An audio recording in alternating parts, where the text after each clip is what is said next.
Good evening and welcome to the Blacc podcast.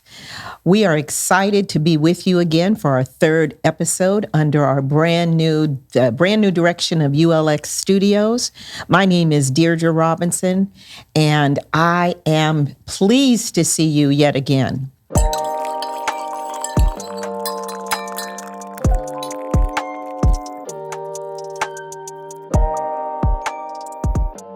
I wanted to advise you that we were much grateful for the response that we got for our last two episodes, Bridging Generational Gaps and Stoicism, Fulfillment of the Best Life. A lot of people wrote in, so please continue to have the likes coming in, subscribe to our channels, and we look forward to hearing from you again so that we can come up with some great content. Tonight, in the studio with us, we have two distinguished guests as we're talking about global parenting perspectives, the challenges, the joys, and social behaviors associated with us.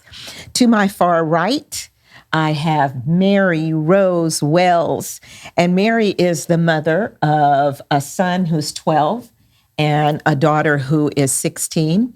To my immediate right, of course, is the lady with the hostess with the mostest. That's Janelle Robinson, our podcaster for the Blacc podcast. And to my left, I have another distinguished gentleman who happens to be my brother. This is Herman Wilson, and he joins us again in the studio. Herman is also a father of a son and a daughter. Let's begin by talking about universal challenges and joys. But we're going to explore the aspects of parenting, highlighting both the challenges and joys associated with child rearing. And the first one is combating stereotypes. So I have a couple of ideas to get us started in this conversation, but of course, we're not limited to them. Let's talk about ideas such as BIPOC, and by BIPOC, B.I.P.O.C, I mean Black Indigenous people of color. So BIPOC men that are not active and financial participants in child rearing is a stereotype, because I'm sure that we've had experiences where that's not necessarily the case. And the second one would be BIPOC women are viewed as being combative in co-parenting relationships. So, and if there are any others that come up in conversation, please feel free to chime in. Mary, why don't we begin with you? Tell me what you think about those stereotypes. Is that your experience? As far as my experience with the first one, I know someone who has 7 kids, and as far as having, not being able to financially participate, Right. with his kids. He, went to jail and had those 7 kids. So it was kind of just difficult for him to, take care of all of his children. And, he's a really good, father. So. And I'm sure that there may be some instances where there's guilt, a feeling of not being there. But it sounds like your example breaks the stereotype, because I'm assuming that they're out. You mentioned that he is a good father at this point in time. Yes. I mean, he's always, been a good father. It's just he got into a situation where he wasn't, supposed to be in. What about you, Janelle and Herm? Anything you have to say about men that are actively and financially participating in the rearing of children? I guess it's a real part of life to be doing that. And when I say that, if you're doing anything towards living in the child's life, actively financial or a part, but being somewhat involved in the child's life, it is about living and a contribution to society as a whole. Okay. How about you, Janelle? I mean, weren't you talking about earlier of how part of the stereotype stems from generationally? There was a full generation of men that were not really present due to a drug epidemic. Right. And so we went back into that conversation talking about this new generation of men and why they are so heavily involved in their kids' lives is because they did not have that. So I think that's a stereotype that's slowly changing. I don't think that's necessarily what we're going to be seeing now going forward. Absolutely. And during my lifetime, not only was there a drug epidemic, and we weren't hardly aware of drug situations and what the impact that it had on families as well as society, to Herm's point. But also we went through a couple of wars. When you're going off to war or if you're incarcerated, then that leaves the family somewhat without two parents and making it very difficult. But I agree with you, Janelle. There's been some awakening and people are changing in that regard. And I do feel that men are stepping up to the plate and they want to be seen. They're making a point of letting everyone know that this is a change. And I've also seen in situations where there's a lot of mentoring going on amongst the men, period. I mean, that particular gender, teaching other young men, older men being involved and teaching them. And there's a lot of young men that are teaching older men some things. So there's some exchanging going on. True.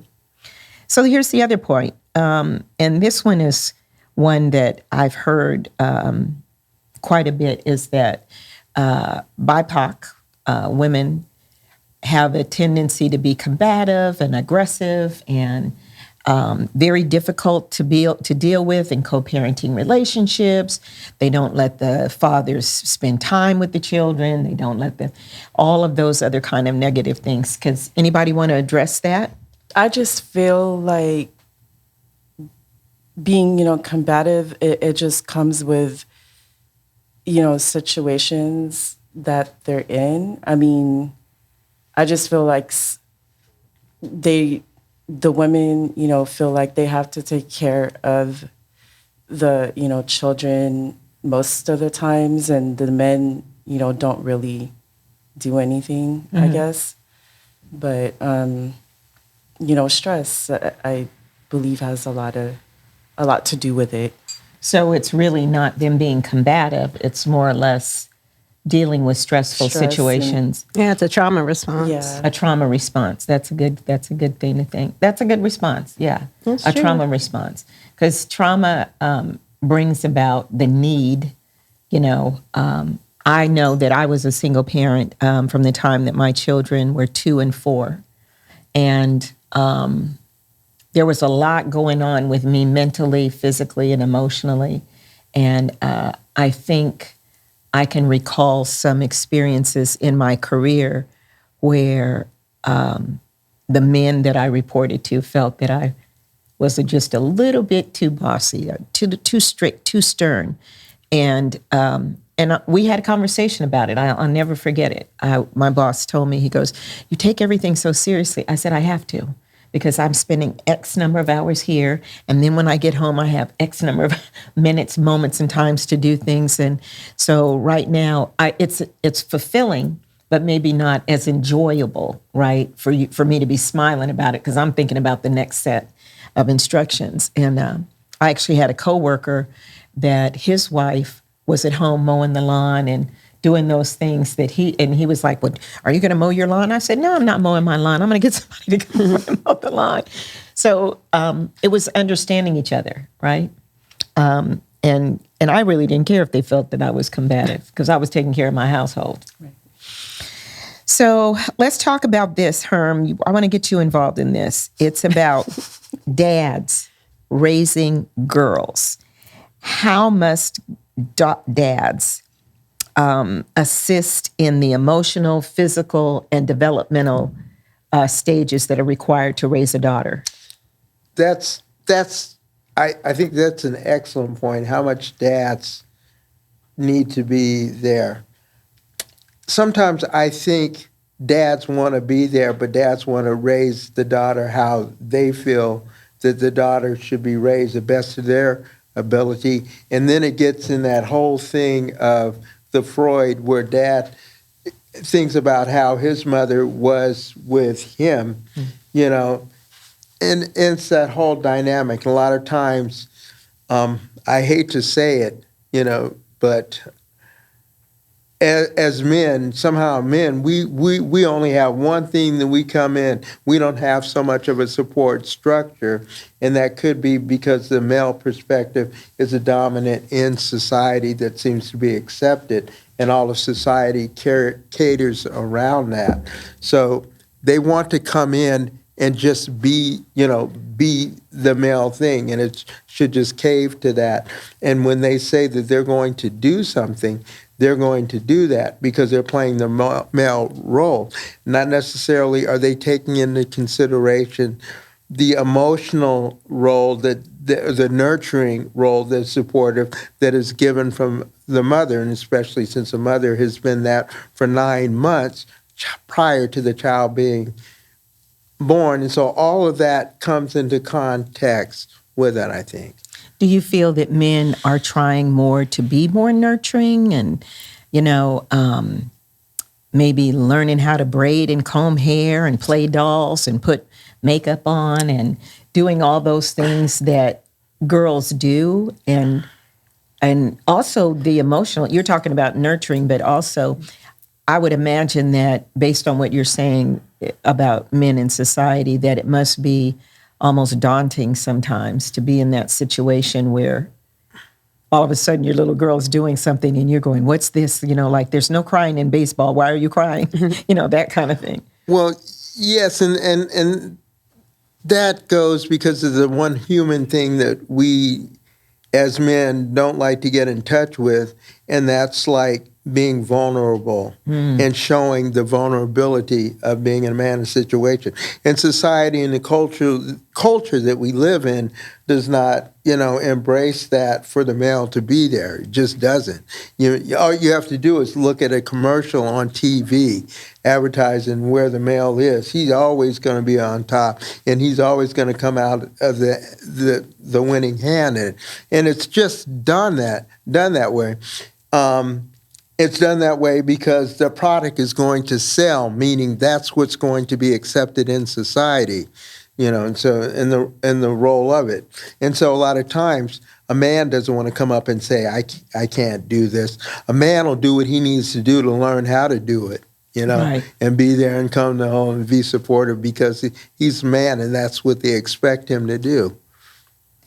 Janelle, what do you think about that? Do you think that it's imperative that dads be a part of the emotional, physical, and nurturing, developmental portion of their daughters' lives? Yeah, absolutely.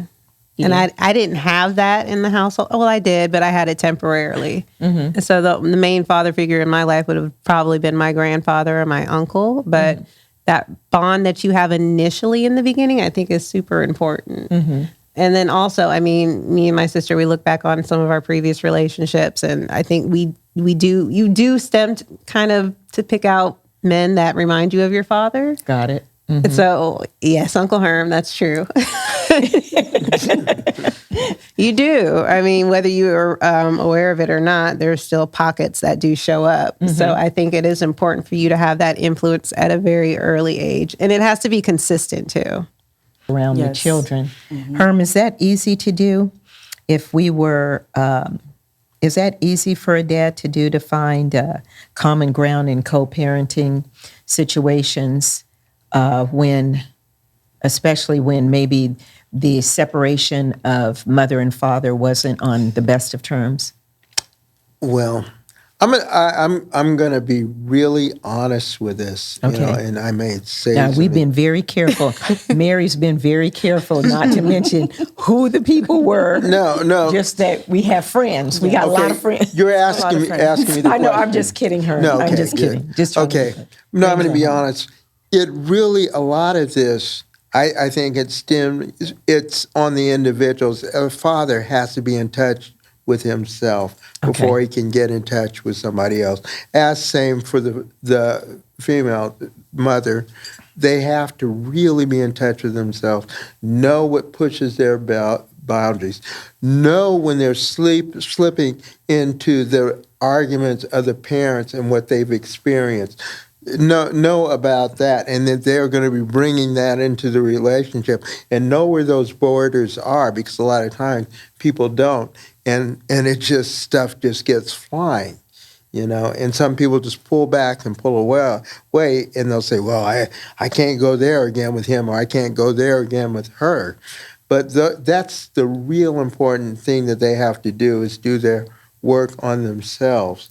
So it sounds like people bring baggage into the relationship, perhaps from childhood or other relationships that they may have been involved in. Is that kind of what you're talking about, and how they deal with that luggage that they're carrying? People do that. I don't want to say so much, but they do that in general, and it can get into that whole thing, and it's hard. It could be through that thing of Skinner, that psychologist. It's like learned through experience like that and built on, and it's a natural human thing. It just comes in that. But a lot of times, and that's why I said it's very important for the person to have touch with themselves and clear their own house before they can go in there with somebody else.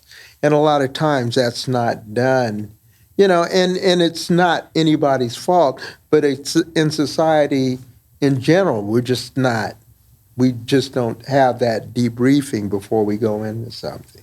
Yeah, I guess that could be said the same way for women and how they deal with their ex-mates, new woman or man in their life, and how they're dealing with that. And to your point, to everybody's point, it's finding that common ground for the benefit of the children, and then also recognizing that you bring some luggage into that needs to be unpacked, probably, and you don't know it needed to be unpacked until you got there, right, to that point. But Janelle, I'm going to ask you this. Can mothers prepare a boy for manhood in today's society? I don't know if I'm the right person to ask this, but I'm going to say no. Okay. And why do you say that? I just think that, everybody has their position and their role that they play. I just don't see, I think if it's out of necessity, meaning that there is no man, then it's up to that mother to seek a man or a male role model for that child. Right. That's what was done for me. Right. So I don't see why that should be an issue. That's true. How do you feel about the experiences that you had with the role models that were selected for you, or did you select them? I didn't select them. Okay. I look back now and I'm grateful for some of the experiences that I've had with the men that have been present in my life on a consistent basis. Like I said, my uncle and my grandfather are the most consistent. But it's because I just enjoy spending time with them. So Herm, what do you think? Do you think that women are equipped to provide boys the necessities for manhood?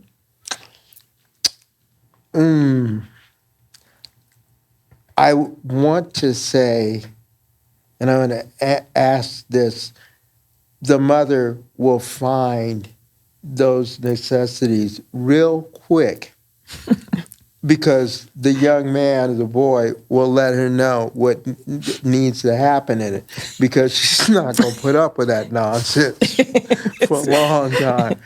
You feel me?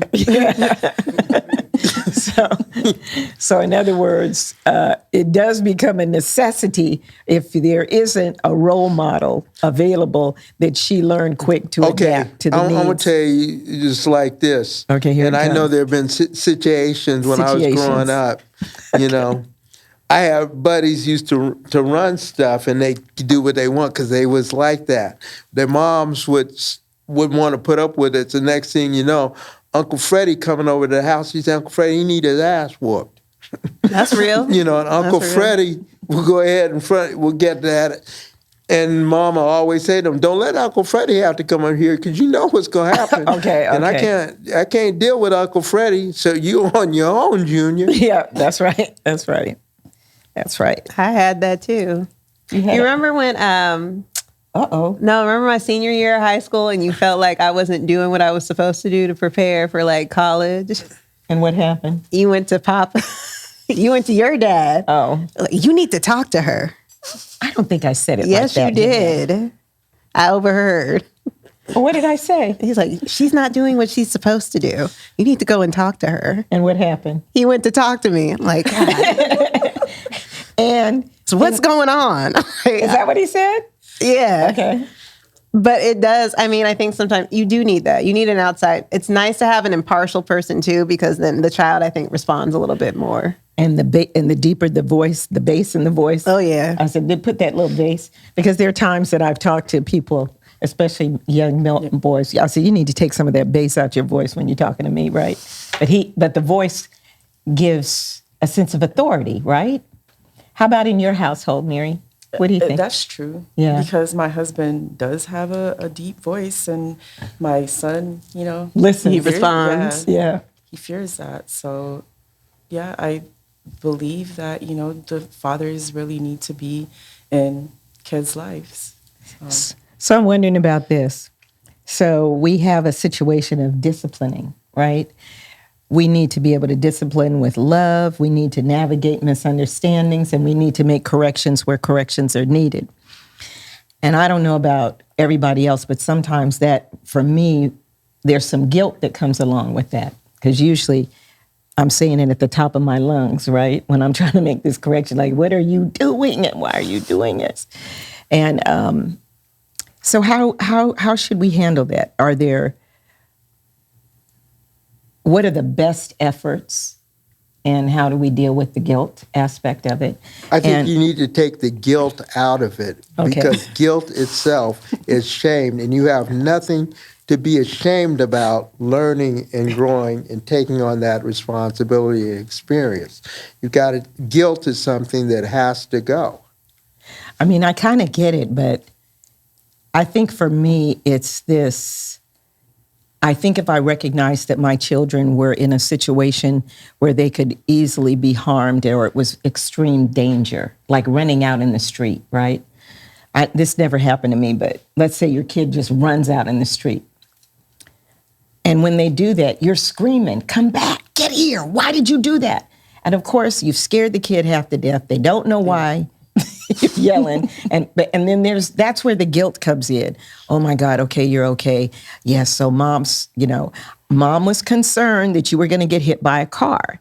And maybe I shouldn't have raised my voice. That wasn't the right tone, because anger is not the way to deal with it. So that's what I meant by guilt. I'm not ashamed for disciplining the children, but I think there's a way of navigating misunderstandings, because you want to. I think you could be guilty about your delivery. Yes. Yeah, that's what it is. It's delivery. That's it. But that's still. But I thought it was kind of interesting that you kind of protect guilt. If guilt is being ashamed in a life and living as a human being, you have nothing to be ashamed about, because you're learning, and you're going to take all of that in, and you're going to build on that. And that's why I was saying that. And that's one thing about, and I say that in the work that I've done with people, it's they want to hold on and protect that guilt, and they will fight you down to the ill, but that guilt ain't going nowhere.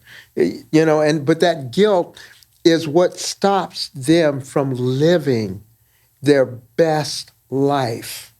It's holding on to that guilt. That guilt is almost like a cavity that they don't want to feel.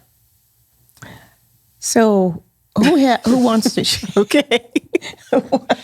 Who wants to share successful instances that brought about a resolution? Anybody? Even if you experienced it yourself, or Janelle, that you'd like to try something, or Mary, that you actually were successful? Herm? It's all about living. We gonna mess up. Like, I know I'm going to get in that basketball game, and I might miss the basket, but I'm going to take another shot. I'm not going to say, hey, I ain't going to shoot no more, so you might as well pull me out the game now. Mm-hmm. But that's not what we do. Feel me? Yeah, I feel you. Anybody, let's talk about how we have to deal with childhood traumas, and not getting into, there's some people that really have some serious traumas that their children need to get over.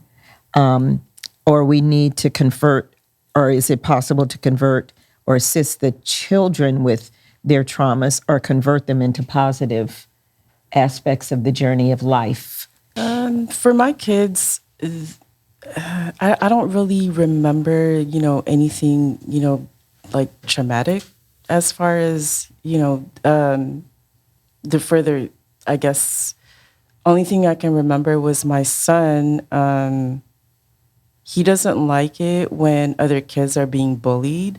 So he actually, got in front of this boy's face and like just kind of pushed him and told him, don't, he was in first grade. Okay. Okay.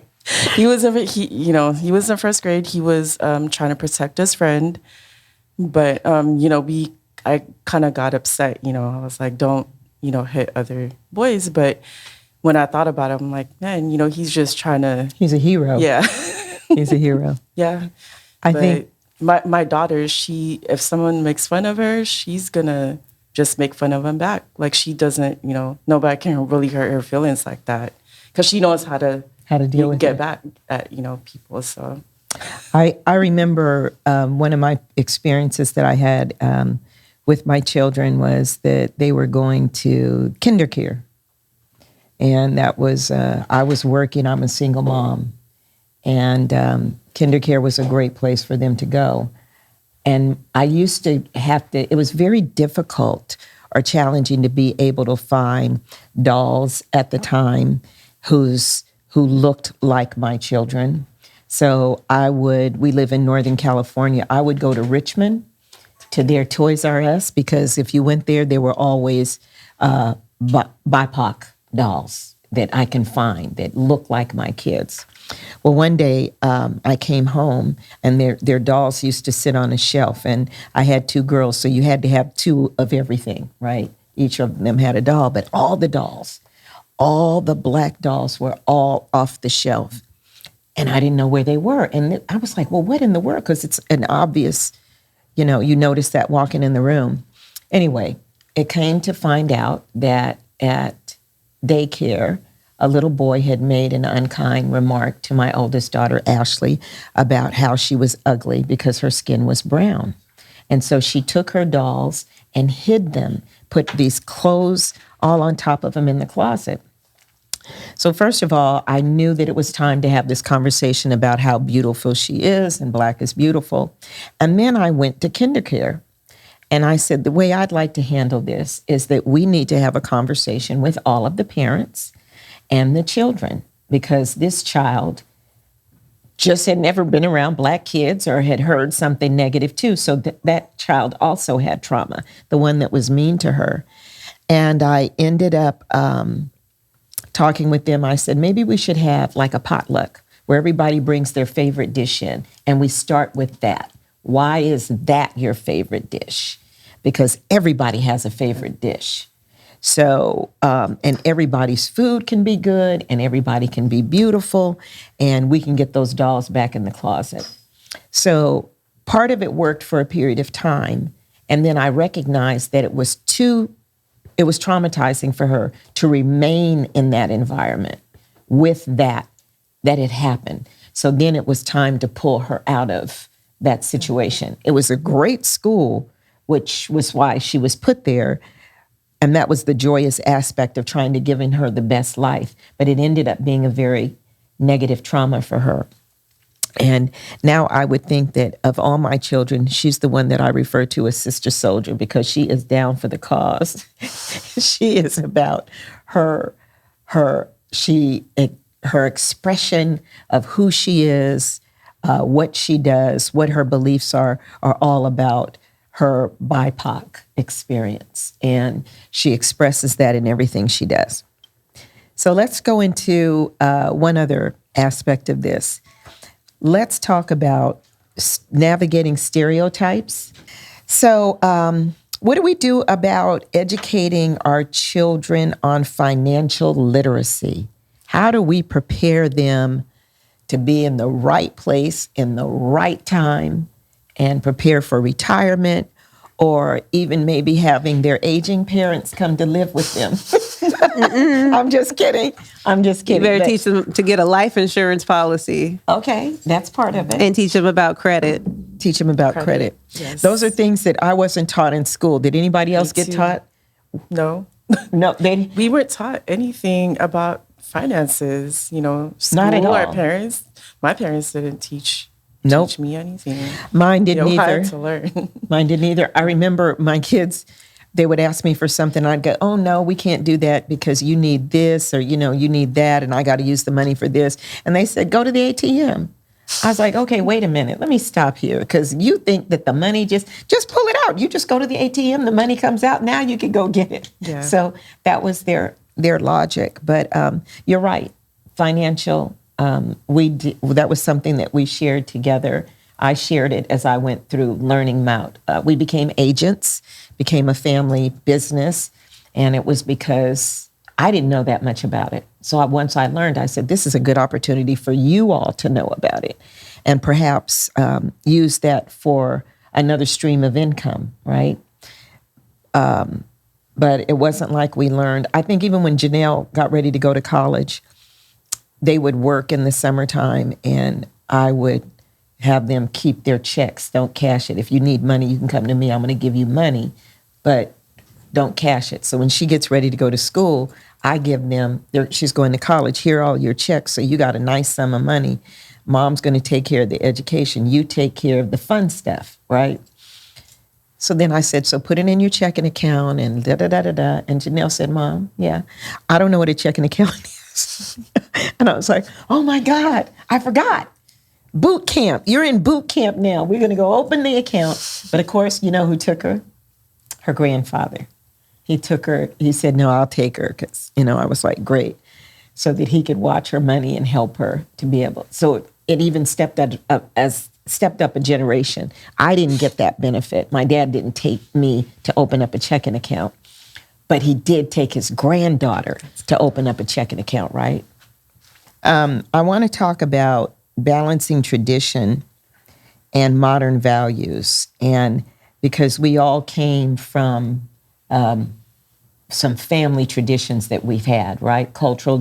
And sometimes they're not in alignment with where we are today.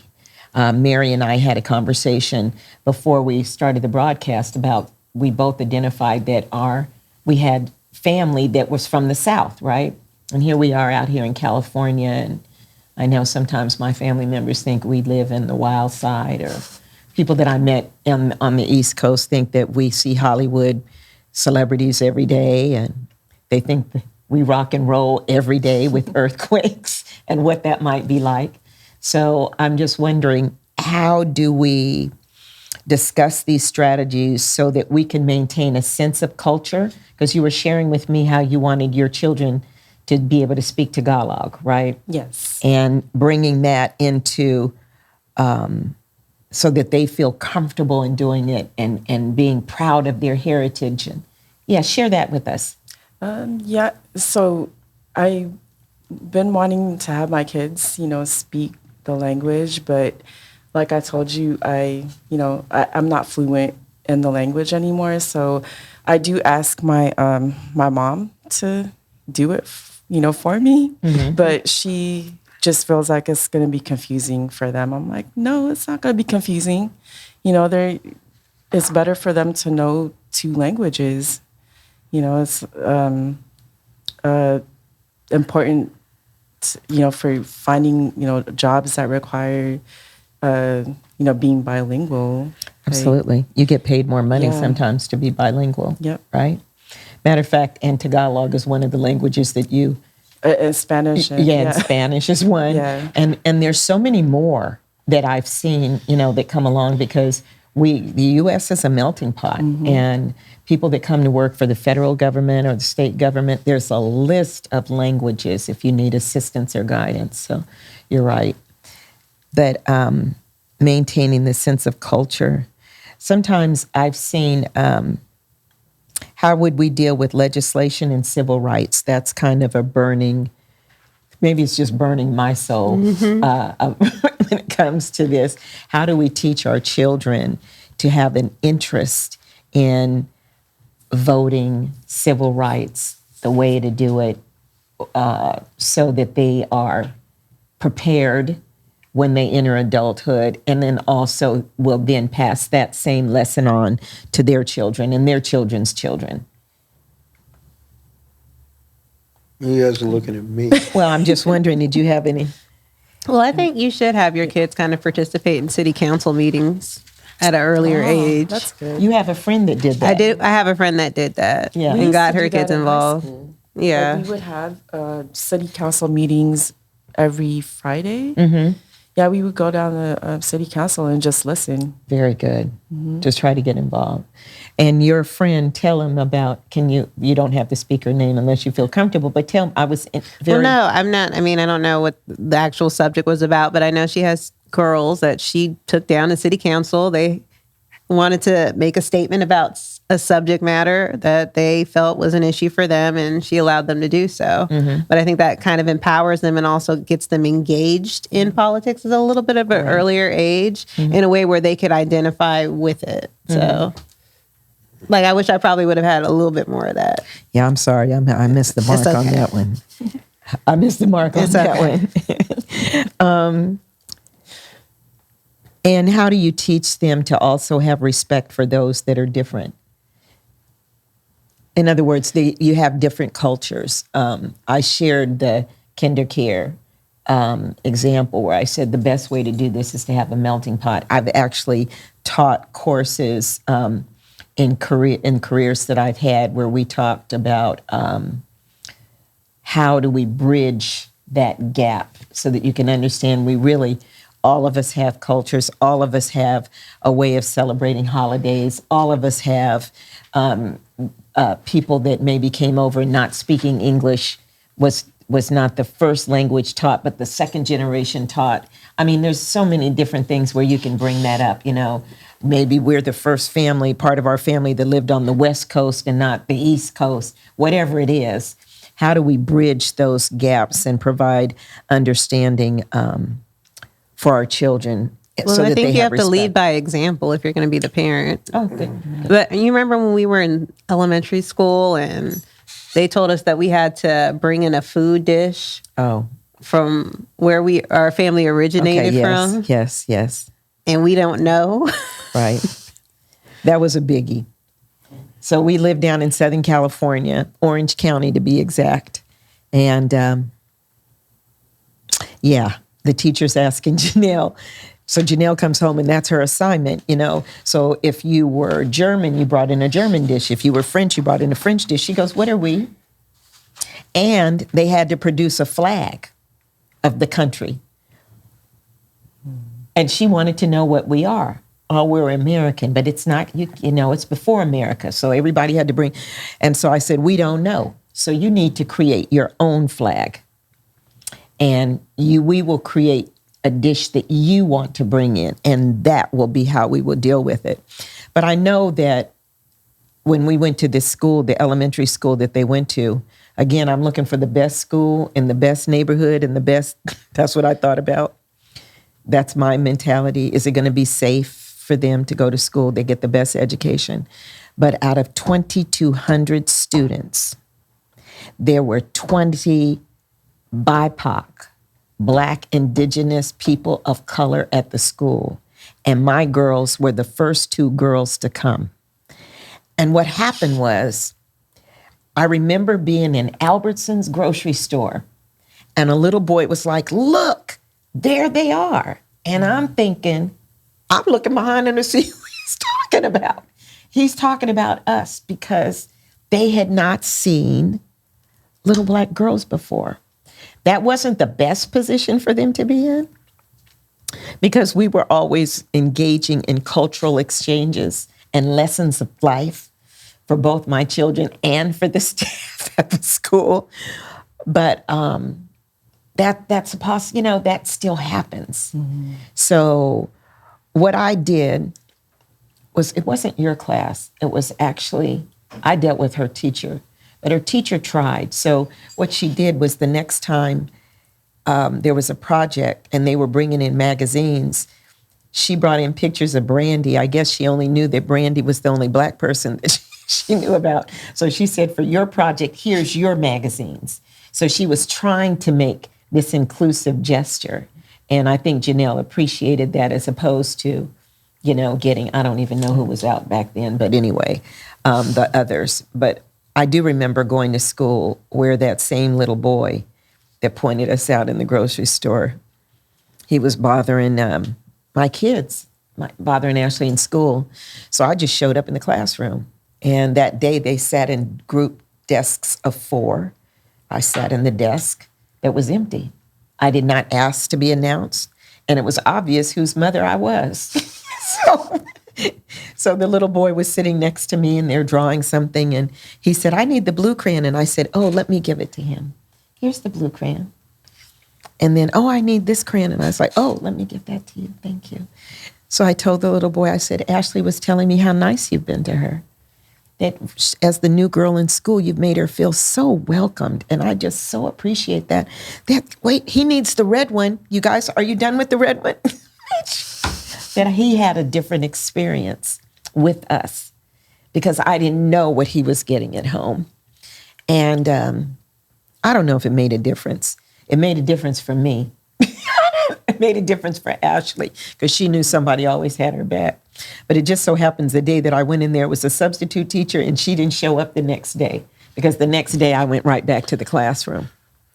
And this was in Southern California? In Southern California. And the principal said, well, Miss Robinson, you can't just come here anytime you want. I said, yes, I can, because I have 2 kids here. I can come anytime I want. As long as they're here, I'm coming.